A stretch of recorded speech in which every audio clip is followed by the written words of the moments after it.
Well, here's a question for you. Should tourists pay to park at the beach?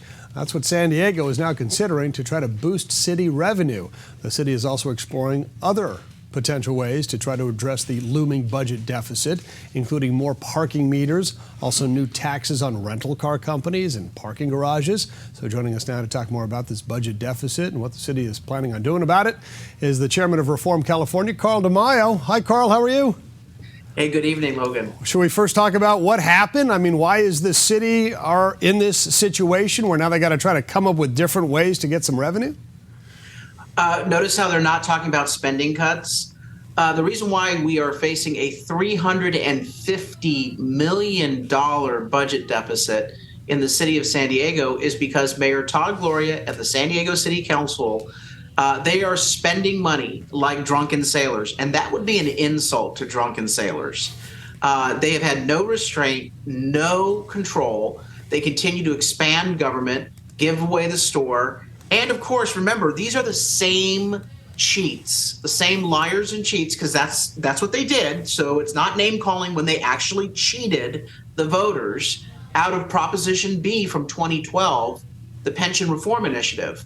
They lied repeatedly and then went to court and got a judge to bless their effort to overturn the results of the 2012 election to basically give gold-plated pensions back to government workers. That's what's driving the budget shortfall.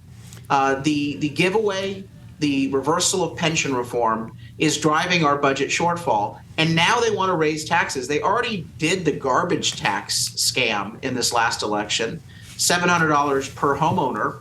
And that's still not going to be enough to plug the deficit. So they don't talk about spending cuts. It's always more money from you, the taxpayer. Yeah, it looks like they're trying to maybe hit tourists a little bit more with the rental car thing and then the charging tourists to park, but also more money at parking meters. That would affect all of us. Higher fees to park in a lot. If you get a ticket, those might be more expensive than otherwise. Fees to launch a boat for those people who have boats. So they're also kind of coming after people who live here.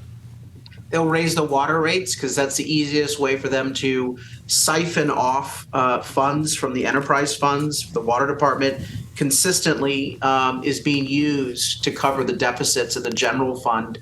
They're looking at a number of tax increases on the next ballot, a property tax, a parcel tax. You know, you had Hassan Akrada on KUSI earlier this week, and he's still trying to get a mileage tax imposed on drivers. These people literally are untethered from reality. We have working families that are living paycheck to paycheck. The latest survey shows that 60% of Americans are living paycheck to paycheck. And so these politicians don't feel that pain. They've got privilege. They've got all sorts of perks. But people in San Diego are hurting, particularly with the higher cost of inflation that we're seeing across the board. So what I'm calling on is good old-fashioned belt tightening. When I was on city council, I served with Todd Gloria. He wanted to raise taxes. I opposed him. We got the voters to back our plan, and it involved redesigning and reforming government programs at City Hall. And we balanced without a tax increase. We balanced without cutting services. It can be done again, but it's going to take real leadership. And I don't think Todd Gloria has that leadership. I don't think that he's up to the task. This guy's a coward, and he doesn't want to say no to powerful special interests, so he's going to try to put it on the backs of taxpayers. We've got to continue to fight him. We'll see what happens with all of this. Carl DeMaio with Reform California. Thanks, Carl. Thanks, Logan.